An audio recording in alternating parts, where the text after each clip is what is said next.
La tempête et l'étranger. L'hiver de cette année-là ne se contenta pas de s'abattre sur les monts Blue Ridge, il tenta de les ensevelir. Au cœur profond des Appalaches, le froid avait un poids physique, écrasant les pins jusqu'à les faire plier en signe de soumission. Le vent hurlait dans les vallées, un son creux et solitaire qui pénétrait jusqu'aux os. Sur un tronçon traître de route sinueuse, à des kilomètres de la plus proche route asphaltée, un camion noir solitaire luttait contre les congères qui s'épaississaient. Derrière le volant se trouvait Evan Cole. À 36 ans, Evan était un homme façonné par le silence et la discipline. Des années passées dans les Navy SEALs lui avaient appris à occuper l'espace sans faire de bruit, à tout observer sans rien révéler. Il conduisait d'une main posée nonchalamment sur le volant, mais ses yeux, eux, étaient perçants, balayant le blizzard avec une concentration qui ne dormait jamais vraiment. À ses côtés se tenait Atlas. Le berger allemand de 7 ans était une masse impressionnante de fourrure noire et fauve, de muscles et d'intelligence. D'ordinaire, Atlas incarnait le calme absolu, une statue faite de discipline. Mais ce soir-là, quelque chose était différent. Le chien se raidit soudain. Ses oreilles se dressèrent, perçant le ronronnement sourd du chauffage du camion. Un grondement grave vibra dans sa poitrine, pas agressif, mais pressant. Evan ralented oscitat. Il faisait bien plus confiance au sens du chien qu'à sa propre vue dans une tempête pareille. « Qu'est-ce qu'il y a, mon grand » murmura-t-il en se penchant en avant. À travers le rideau tourbillonnant de neige, il les vit. Au début, elles ressemblaient à des ombres se détachant de la lisière des arbres. À mesure que le camion avançait, les formes prirent corps. Des silhouettes humaines. Elles marchaient au bord du précipice, avançant péniblement dans une neige jusqu'aux genoux avec une lenteur qui glaça Evan. C'était l'allure de personnes qui avaient oublié comment s'arrêter, ou qui savaient que si elles s'arrêtaient, elles ne repartiraient jamais. Elles étaient 3, en quelque sorte. Une femme âgée, frêle, courbée sous la bourrasque, serrant son manteau de main tremblante. Une femme plus jeune, le bras solidement passé autour de la taille de l'aînée, la tirant presque en avant. Et entre elles, plaqué contre la poitrine de la vieille femme, un paquet enveloppé dans une couverture en lambeaux. Elle ne faisait pas signe. Elle ne levait pas les yeux. C'étaient des fantômes marchant vers l'oubli. Evan arrêta le camion. Le silence soudain du moteur coupé fut aussitôt avalé par le vent. Un souvenir le frappa au ventre. Sa propre grand-mère, debout sur un porche semblable à ceux de ces montagnes, l'attendant. Il repoussa ce sentiment, ouvrit la portière et sortit dans le froid mordant. « Ah » cria-t-il, sa voix presque perdue dans la bourrasque. « Vous ne pouvez pas rester ici. » La jeune femme tourna brusquement la tête. Son visage était pâle, ses lèvres bleutées, mais ses yeux brûlaient d'une flamme farouche et défensive. Elle resserra son étreinte autour de la femme âgée. « On va bien » cria-t-elle en retour, mais le mensonge était si fragile qu'il semblait prêt à se briser dans l'air glacé. Evan s'approcha, Atlas à ses talons. Le chien se plaça avec une grâce fluide entre Evan et les étrangères, non pour menacer, mais pour surveiller.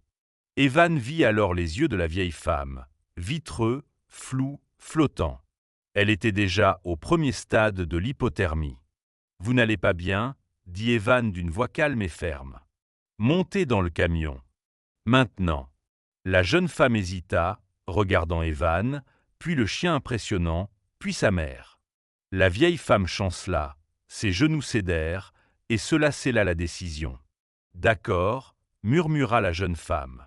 « D'accord. » À l'intérieur de la cabine, la chaleur jaillit comme une fournaise. Evan augmenta le chauffage, observant dans le rétroviseur les 2 femmes recroquevillées sur la banquette arrière. Le paquet dans les bras de la vieille femme bougea. Un petit museau humide apparut, suivi d'une paire d'yeux effrayés. C'était un chiot, à peine quelques semaines. Les côtes visibles sous un pelage emmêlé, tremblant si fort que cela secouait les bras de la vieille femme. « Je m'appelle Evan » dit-il en passant la vitesse. « Et la bête devant, c'est Atlas. »« Je m'appelle Lena » répondit la jeune femme d'une voix tremblante lorsque l'adrénaline retomba.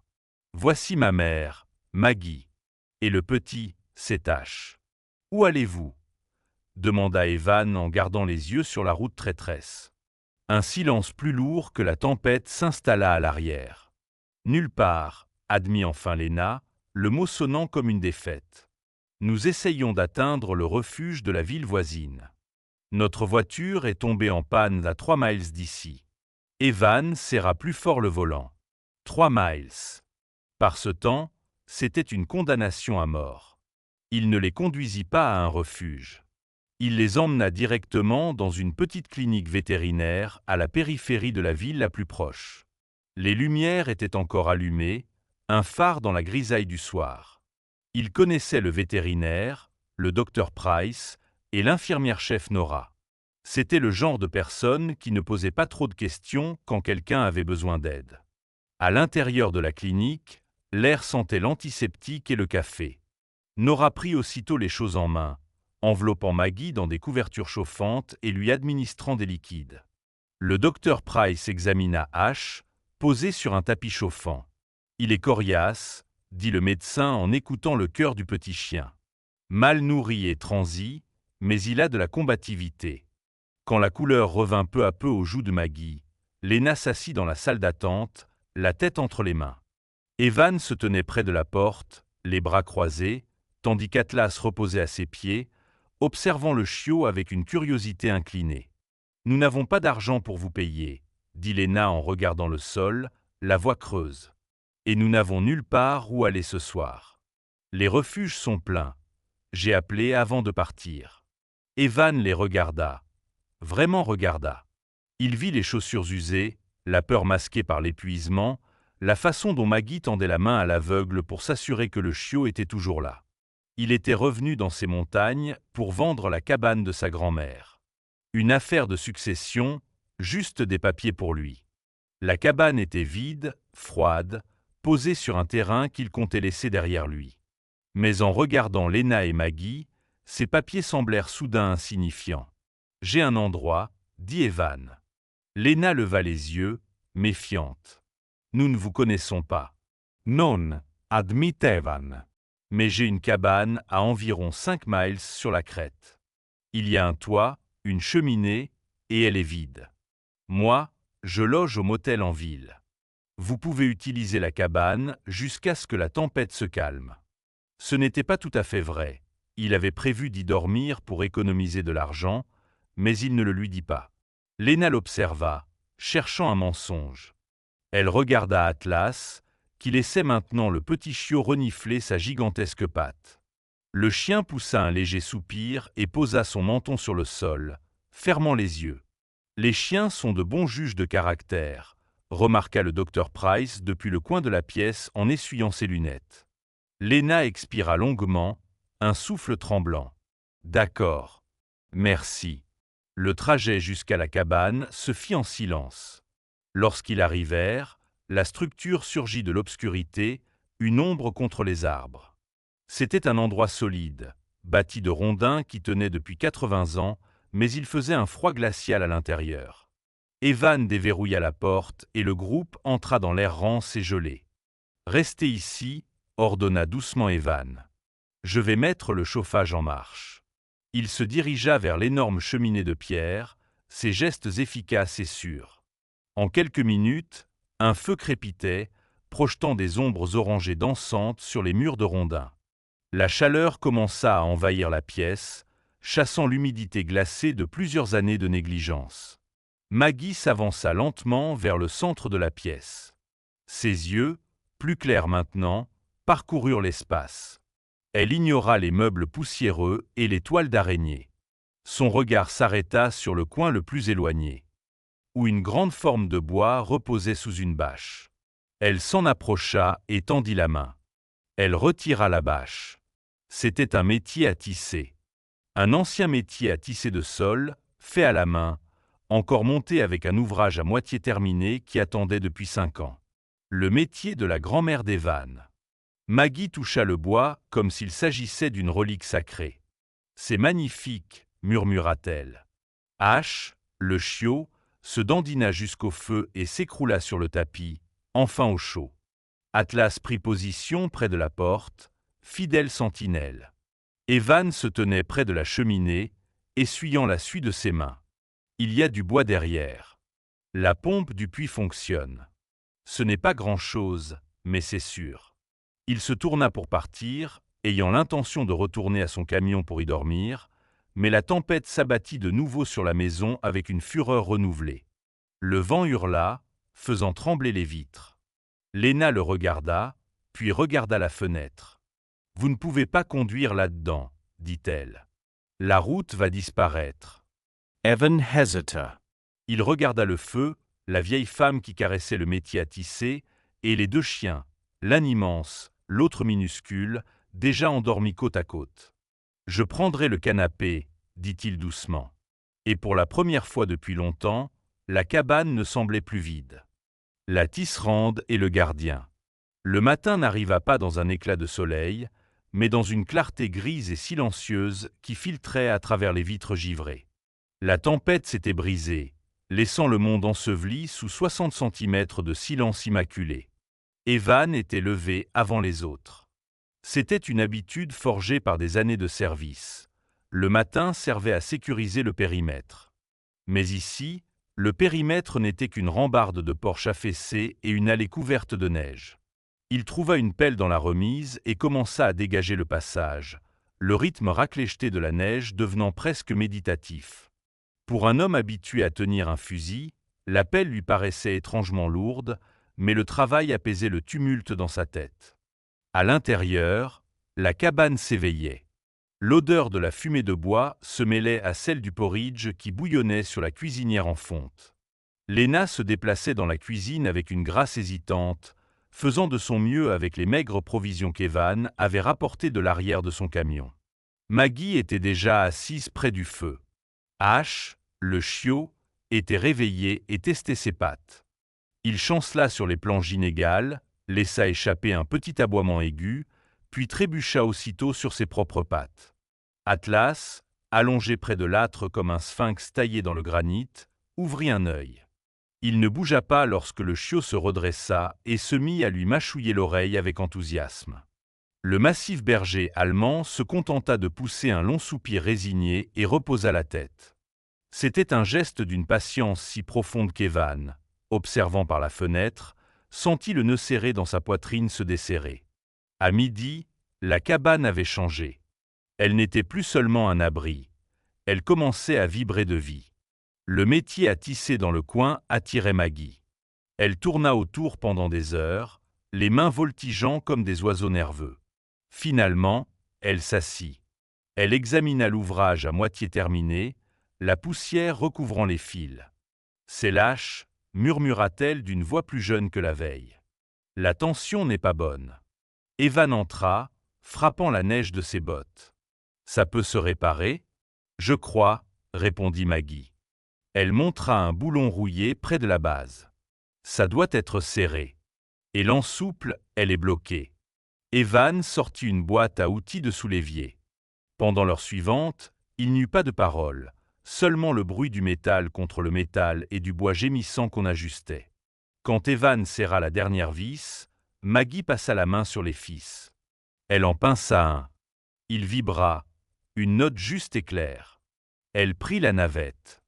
Ses mains, qui tremblaient quand elle tenait une tasse de café, devinrent soudain sûres.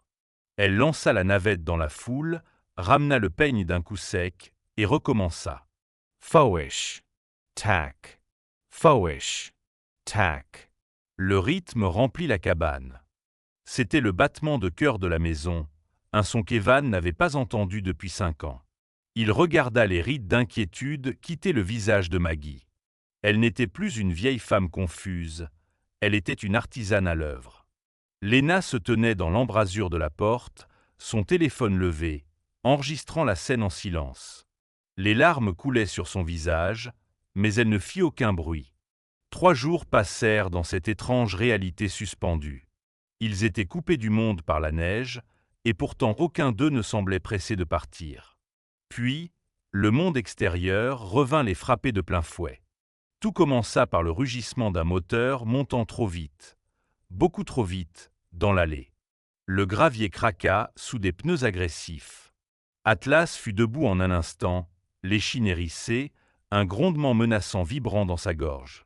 Evan se dirigea vers la fenêtre. Un pick-up cabossé avait dérapé et s'était arrêté près du porche. La portière du conducteur s'ouvrit violemment et un homme en sortit. Grand, vêtu d'une veste trop légère, le visage déformé par une rage instable. Lena se fija. C'est Travis, murmura-t-elle, livide. Il nous a trouvés. Des coups violents ébranlèrent la porte. Lena. Je sais que tu es là-dedans. Ouvre cette fichue porte. Maggie cessa de tisser. Elle serra H contre sa poitrine, les yeux grands ouverts de terreur. Evan se tourna vers Lena. Reste en arrière. Il ouvrit la porte, pas en grand, mais suffisamment pour remplir l'embrasure de ses larges épaules. L'air glacé s'engouffra, heurtant la chaleur du feu. Travis se tenait sur le porche, le visage rouge, empestant la bière bon marché. « C'est qui, toi » cracha-t-il. « Où est ma femme ?»« Elle ne va nulle part avec toi, » répondit Evan d'une voix terriblement calme. Ce n'était pas la voix d'un homme en colère, mais celle d'un homme qui avait vu la vraie violence et savait exactement comment la distribuer. Travis éclata d'un rire sec, sans humour. « Tu crois pouvoir m'arrêter ? C'est ma famille. Cette vieille bique me coûte une fortune, et Lena rentre à la maison. » Il fit un pas en avant, la main tendue pour attraper le montant de la porte et repousser Evan. C'était une erreur. Une ombre se glissa de derrière les jambes d'Evan. Atlas s'avança sur le porche. Il n'aboya pas. Il ne claqua pas des dents. Il se contenta de se tenir là, 85 livres de prédateur au sommet de la chaîne, les crocs découverts dans un rictus silencieux, les yeux ambrés rivés à la gorge de Travis. Travis se figea en plein mouvement. La partie primitive de son cerveau, celle qui craignait les loups dans la nuit, lui hurla de s'arrêter. « Le chien est dressé, » dit Evan doucement. « Un seul faux mouvement, et tu ne redescendras pas cette montagne à pied. »« Tu n'as pas le droit de faire ça, » balbutia Travis en reculant, sa bravade s'effritant. « J'appellerai les flics. »« C'est déjà fait, » lança une voix depuis l'allée. 2 adjoints du shérif remontaient l'allée, leur voiture garée discrètement en bas de la colline. Un voisin, voyant le pick-up suspect passer à toute vitesse, avait appelé. Le plus âgé, un certain Harris qui avait connu la grand-mère d'Evan, souleva son chapeau. « Tout va bien ici, Evan ?»« Juste un désaccord, Harris, » répondit Evan en posant une main sur la tête d'Atlas.